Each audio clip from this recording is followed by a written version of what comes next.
So will 3D printed models ever be the downfall of Games Workshop and their plastic miniature business? Let's talk about its past and future impact on the hobby.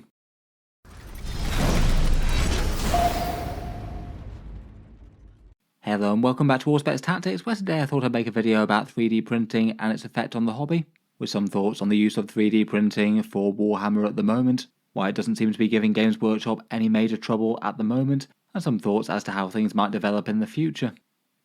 For Games Workshop's business model of selling expensive plastic model soldiers to us, 3D printing has certainly been something that's on their radar that they have to contend with over the past few years, and seems pretty likely to be a growing issue in the future.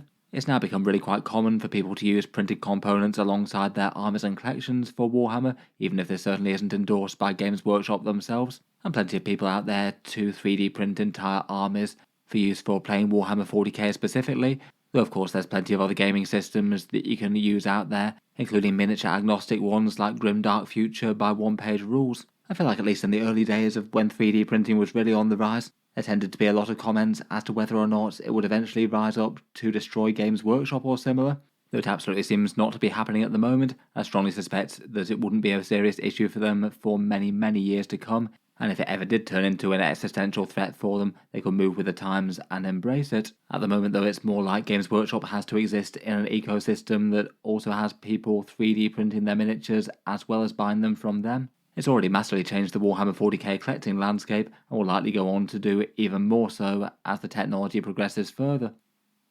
Maybe to put that in a bit of context, I thought I'd do a channel poll asking people to what extent they use 3D printed parts in their hobby. And as this one's done on Auspex Tactics, the vast majority of people who respond here will be Warhammer 40k players. It's not a perfect poll, but I think it certainly underlines some trends. Apparently around about a third of people actually own a 3D printer outright at the moment. A very small further proportion don't own a printer, but a large portion of their miniatures are 3D printed ones, presumably from other sources like either online or people printing in the local area.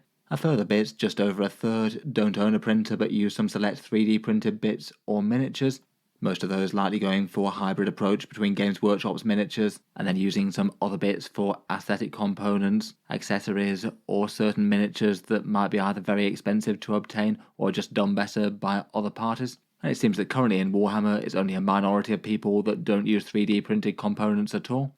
30% by this poll who apparently don't bother. I feel like those kind of numbers put the impact into perspective a bit, definitely showing that a very large part of Games Workshop's customer base are already actively involved with 3D printing in some form or another. I'm sure the 3D printed parts of that poll have greatly expanded over the past few years. It's certainly a big change from people who used to collect model soldiers before consumer grade 3D printing was really a thing. In the past, if people wanted miniatures or parts for Warhammer miniatures, they'd typically either buy them from Games Workshop or go second hand from people selling bits online with big stores on eBay and things, and otherwise you had a few options: physically sculpt bits from green stuff, kit bash from existing pieces that are in good supply, maybe buy parts from a third party company, but the offerings tended to be far fewer in choices, quite big investments needed for resin molds or plastic miniatures, or there was the option of just buying Games Workshop stuff illegally recasted and sold overseas by some enterprising person in China or somewhere. Most of the non-Games Workshop things came with their own downsides in one way or another, and the power to have an enormous digital library of all sorts of miniatures and use them for the purposes of getting your own custom model army on the table is really something that just wasn't possible in the past. And while 3D printed parts in the early days were really quite clunky and just didn't meet up to the standards people wanted for their miniatures on the tabletop, now the vast majority of the quality of the 3D printed sculpts have gone up to the point where the higher end 3D printers are pretty much good for matching the moulded details on miniatures, and detail and quality isn't really something that turns people off 3D printed bits anymore. As a random aside, it's also interesting that Games Workshop 3D prints their own prototype models as well. I feel like this one is at least fairly widely known, but I'm sure will surprise at least a few people listening. Several of the reveal miniatures and showcase type miniatures often have the characteristic 3D printed layer lines on them, such as for example this Lionel Johnson miniature here, and there's been lots and lots of similar examples in the past, Games Workshop often using them as basically prototype models before they actually put the plastic kit into production so they can get it painted up nicely by the heavy metal people and prepare all their artwork and promotion and things ahead of time. It is just kind of curious given that otherwise beyond this they just don't really officially acknowledge the existence of 3D printing at all, outside of saying things like designs made by third parties aren't welcome at their events and particularly not 3D printed ones.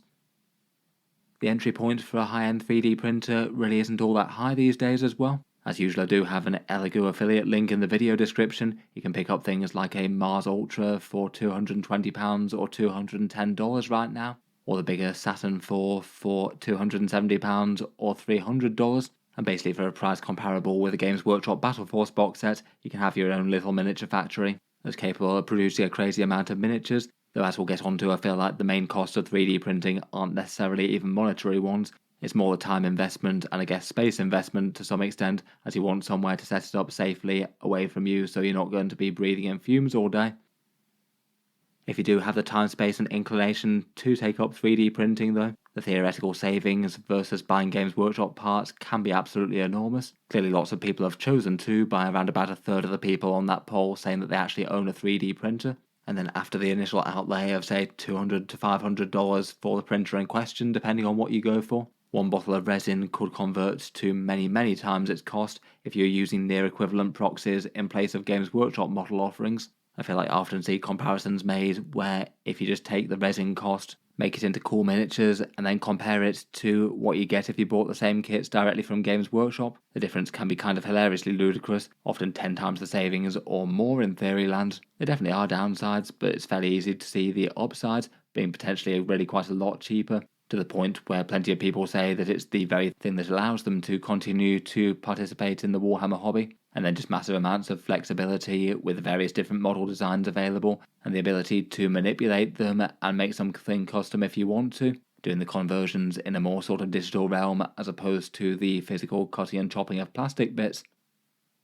As a result, over the years, 3D printing creators have built up a bit of a cottage industry of designs and parts that are supposed to be kind of close to Warhammer 40k, but aim to be not so close that they're directly enforceable by Games Workshop, but having models and units that could suitably be stand-ins for Warhammer 40k things, though in theory they could be stand-ins for any sort of other miniature wargames out there. Again, say miniature agnostic ones like Grimdark Future by one-page rules. Things exist across an enormous spectrum. There's people who just literally try and scan in Games Workshop items and then make out exact copies of them, which obviously will cross the line and get DMCA takedowns and things. Then people who just make very similar things but have different stylings and their own twist on stuff. And then things that are far less likely trying to ape any one thing, but potentially could be reasonable enough proxies with a bit of imagination or conversion. Out of these, Games Workshop perhaps most commonly take action against things that have names that exactly match theirs, so you wouldn't be able to sell your miniatures as Tyranids or Necrons or Space Marines or things. And then beyond that, the single thing that's most likely to get you in trouble with Games Workshop is copying things that they've got trademarks for, such as the Imperial Killer. In reality though, it's kind of impossible to draw any hard and fast line as to what's a direct infringement and what's just merely a closely inspired lookalike. To some extent, Games Workshop can probably throw their money and legal weight around by throwing DMCAs or cease and desist letters around. Most creators won't try and fight them as they just don't have the money and resources to do so. Usually just miniatures get taken down when that happens, but it is also kind of risky on Games Workshop's point of view if they do that too liberally. If someone does try and fight them in court and the ruling finds against Games Workshop, they might open up the gates for a lot of people being very safe in making something that's really quite close to them, and that's probably not something that they want either. They're also in the situation as well where if they don't defend their IP, there's the potential that there's more legal claim to people using it if it isn't equally enforced against everyone. So at least in terms of being a company that's self-interested and wants to make profits, they need to defend their own IP. But I guess probably don't want to be fighting a legal battle in which they lose to set precedent as they had in the past.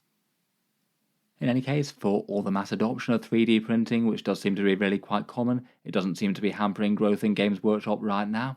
Warhammer in general has just been expanding massively over the previous 10 years or so, and despite all the money going to other sources, Games Workshop really aren't losing money overall in any way, shape or form.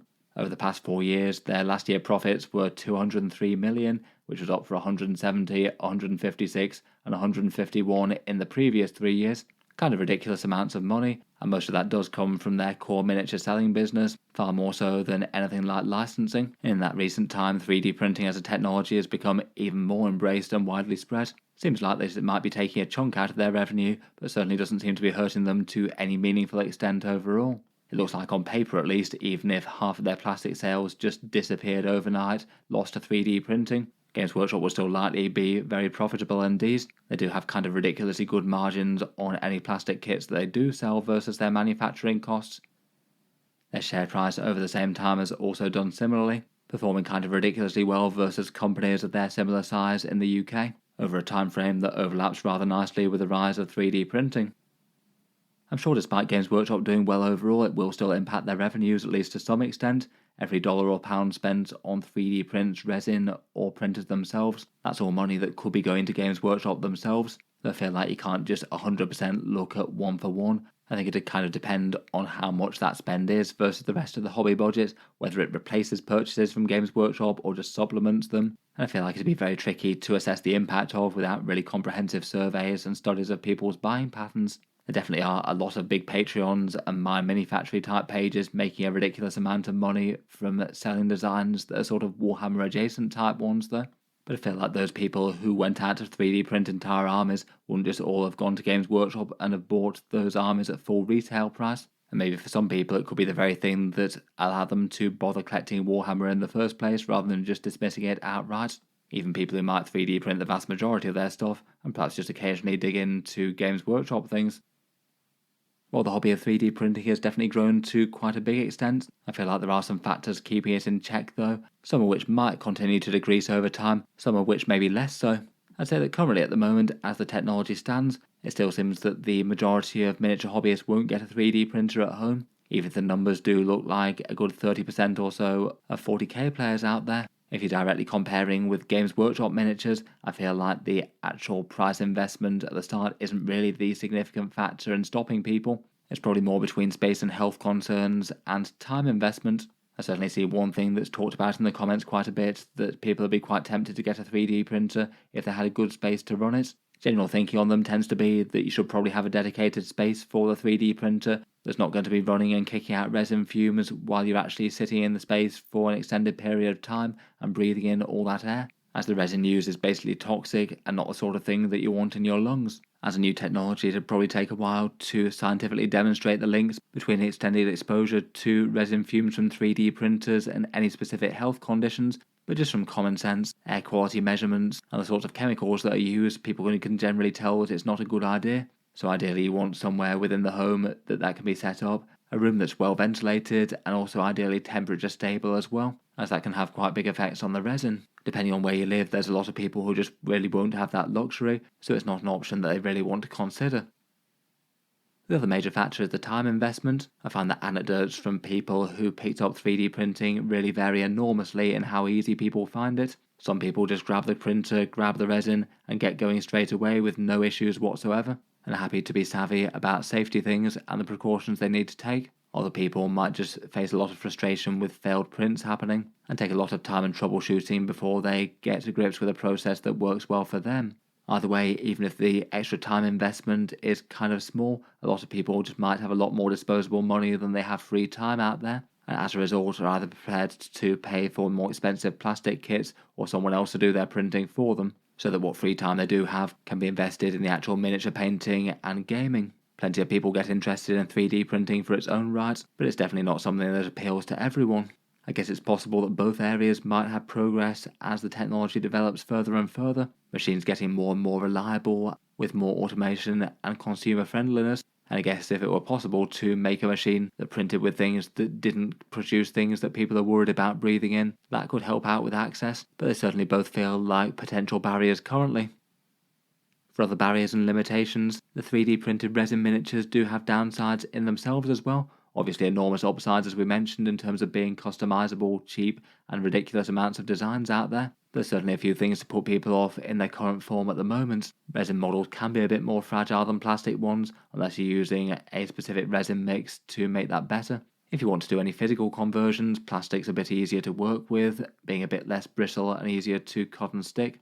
Third-party resin miniatures might not actually be significantly cheaper than Games Workshop ones. People often tend to sell their cool custom designs that they've made at a premium, and particularly if you want actual manufactured 3D printed bits, you're more paying for the time of the people running the production and the maintenance of the machines, far more so than the actual material cost. Beyond all that, there's just a lot of people that just prefer the actual aesthetic of the Games Workshop plastic sculpts better than a huge amount of what they can find on 3D printed markets.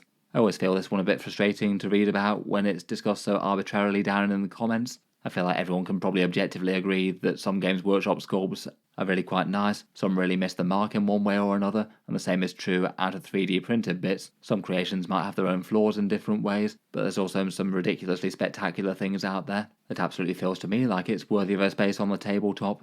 I guess quite a lot of people are sort of put off by the slight tackiness of maybe an imitation product if you have something that's clearly trying to, say, ape a Space Marine, but not being able to be too close to it due to making a legally distinct miniature, even if the objective quality is actually kind of similar to Games Workshop's. And there's certainly 3D printed sculpts that are just rated as kind of quite bad looking out there, which might get lumped in the same sort of category as turning up with unpainted armies in terms of having something that just doesn't look too good to face on the other side of the tabletop.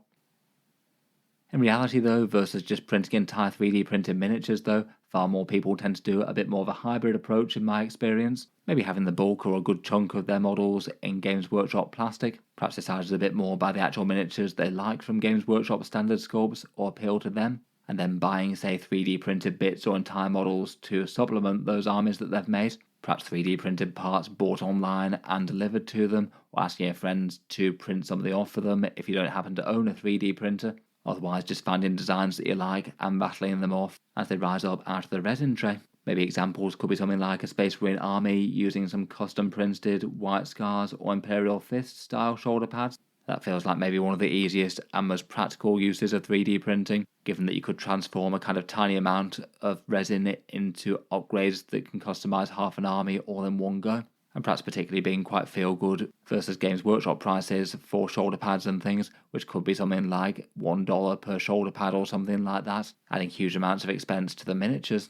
Maybe another example could be an Adeptus Custodes army using 3D printed proxy models for the Caladius Grav Tank or the Venatari jump packs. I feel like that's a very common example given that Adeptus Custodes are really quite cheap to collect the plastic range for them, but then kind of horribly expensive for the Forge World things. And often to the extent of that, people are very happy to go with some alternative sculpts to allow them to represent those models on the table for a somewhat reasonable price. Otherwise, you could stretch a Games Workshop kit by printing off a bunch of legs and torsos perhaps, maybe making far more Blade Guard veterans out of your Blade Guard kit, or doing some cool head swaps and things, maybe having an Eldari army where you use a bunch of 3D printed elf heads to give your army an entirely different look and vibe to the standard ones. Between all that, there's really quite a lot of cool stuff that you can do by mixing and matching plastic kits versus 3D printing and applying both as it makes most sense to you in terms of weighing up money and convenience.